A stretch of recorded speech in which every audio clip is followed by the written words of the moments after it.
Hey, what is up, guys? My name is Cameron Gallagher from Film, and today we're talking about investing in gear, so let's get into it. So while everyone is stuck inside, I thought might as well talk about investing in equipment. So investing in gear or filmmaking equipment in general is kind of a difficult subject because obviously there is a lot of different levels that filmmakers can be at. You could be a beginner, intermediate, something that's really advanced, and obviously the type of gear that you're investing in is going to make a huge difference, whether it's for professional use, maybe it's for fun or a hobby, maybe it's very expensive. There are a lot of reasons why you'd want to be investing in gear, and that's why it's a difficult thing to talk about. But I wanted to make a video more about the psychology of buying equipment and investing in filmmaking gear, and certain things that you should look for in gear, why you should invest in gear, or probably why you shouldn't invest in gear in a lot of cases. So one of the first big things is to really realize if you need to actually buy the gear.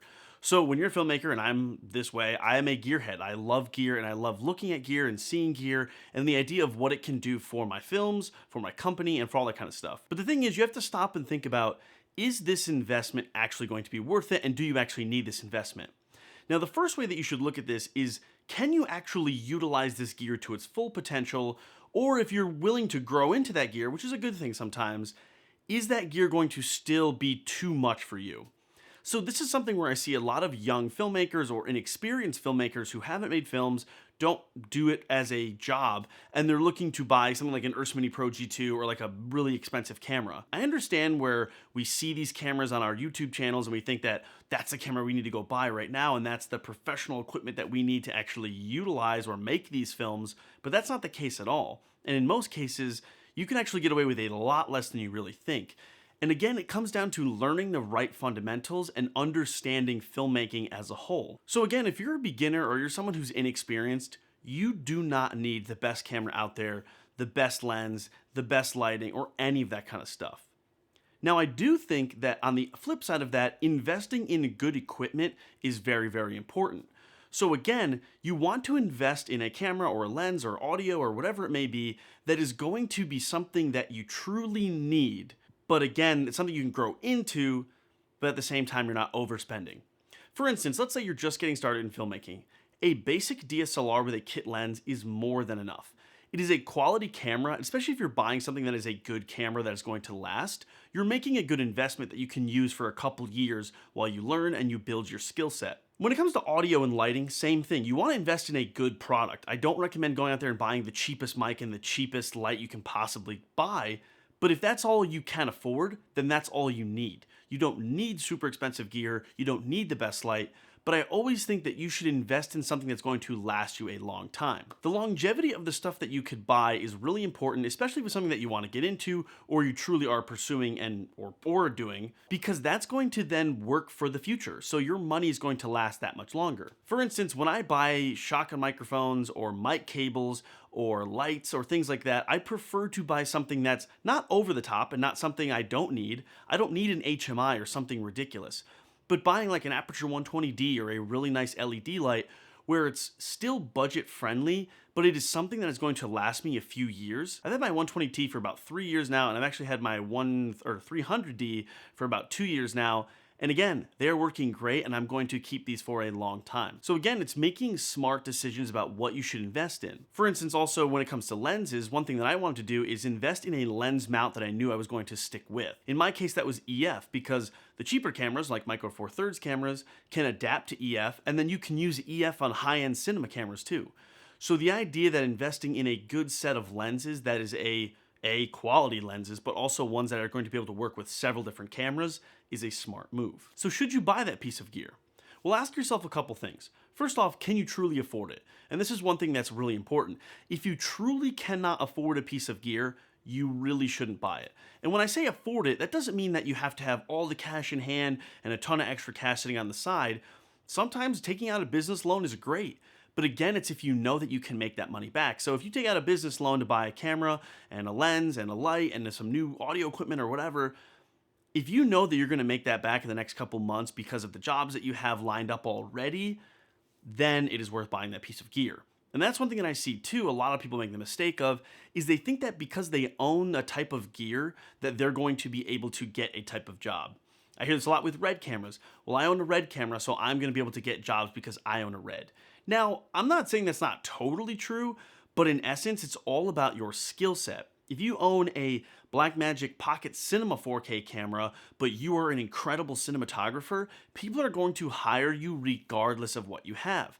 Not only that, once you get on really big sets anyway, most of the times they're renting equipment. But again, it's all about the skills that you have. So I used a Sony Handycam for about 2 years when I first started filmmaking when I was about 14 years old. It was very cheap, I got it for Christmas, and I used it for about 2 years, and then I finally got a DSLR. Now I got a Canon 60D, but I ended up returning it because there was an issue with the audio jack, but I ended up buying this guy, and this is the Sony A77, and I saved up a ton of money when I was a kid to get this, and it was this with the kit lens.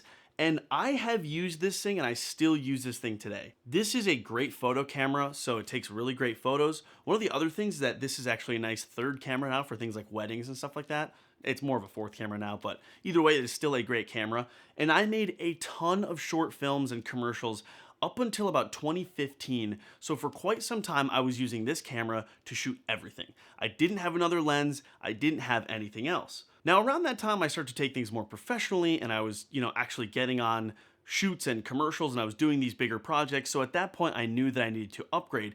So again, at that point, it was worth investing in a new camera because I was outliving my camera that I had. I was using it all the time, I was making money, and it was truly holding me back. After that, I upgraded to the Blackmagic Pocket Cinema camera, the original, and I used that for about 1.5 to 2 years.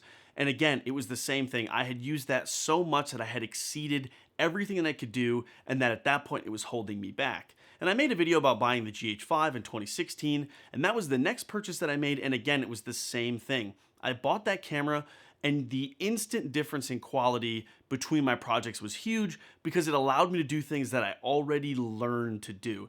And that's the key thing, you want to learn these things. I spend an insane amount of time on YouTube researching how to use products that I have never actually used. And the reason being is so that one day when I do use those or I have to use those, I know what I'm doing, or at least I have the background knowledge.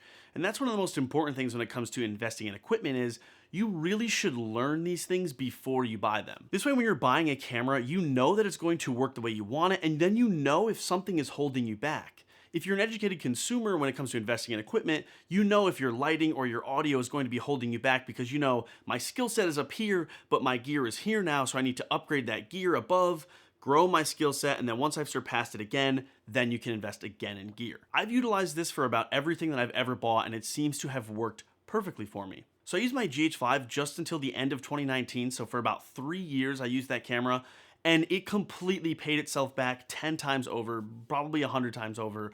And at that point, in 2019, I realized that it was time for me to buy a new camera. And the great part is I had already invested in the lenses in the past. I had invested in EF lenses that I could use with the GH5, but I also knew I could use it with a bigger camera, which now I use with the Ursa Mini Pro G2. Same thing with my audio. I bought my shotgun mic when I was 14 years old, and I used that shotgun mic up until last year when D80 sent me their microphone. And again, I use that on professional jobs, and it only cost me $250 at the time. So I utilized that thing for so long because it was a nice microphone and I knew that it was going to last me. Same with my audio recorders. I used the Tascam DR60D for like 3 or 4 years, and then I bought the Zoom H6 and I used that for a few years, and then now I've gotten the Mix Pre 3, which we did a video on. But again, it was something where I knew that I bought a quality product from the get-go that I could use for a few years until I could afford something that was then an upgrade from there. Same with all the lighting. When I started, I used can lights, and then I finally bought myself a couple pair of impact lights, and they were really nice. And then I slowly started buying aperture lights over time, and then of course quasar tubes and all that kind of stuff. But again, it's investing in quality equipment that's going to last you a long time. One of the things that people don't think about quite often is investing in accessories too, in quality accessories. So when you're buying a tripod, if I could go back and I could get rid of all the tripods that I bought, I would be able to buy like 3 of the really nice tripods that I own now. I know it's hard because when you're younger or when you're first starting out, you don't want to buy something really expensive, but like buying a really nice tripod is a great investment. Buying good light stands or C stands, probably one of the best investments you could ever make. Buying a good monitor, things like that. All of these things are really important. And again, it's all about investing properly. Don't ever buy something far above your means because you think it's going to bring you up to that quality or that level of filmmaking. It is the opposite. You always want to be buying something that, yes, is above your quality, but it's because what you own is literally pulling you down. So anyway, guys, I know it's kind of a long video, just a lot of chatting and not much substance, but I hope this was helpful because I do think a lot of filmmakers out there think they need the best gear, but then they also think they should cheap out and get the cheapest gear. And I think you should really try to find that happy medium with making sure that you are using and you're learning every skill you possibly can on every level and then slowly building your way up. Anyway, guys, thanks for watching. Be sure to like, comment, subscribe, and I'll catch you guys later.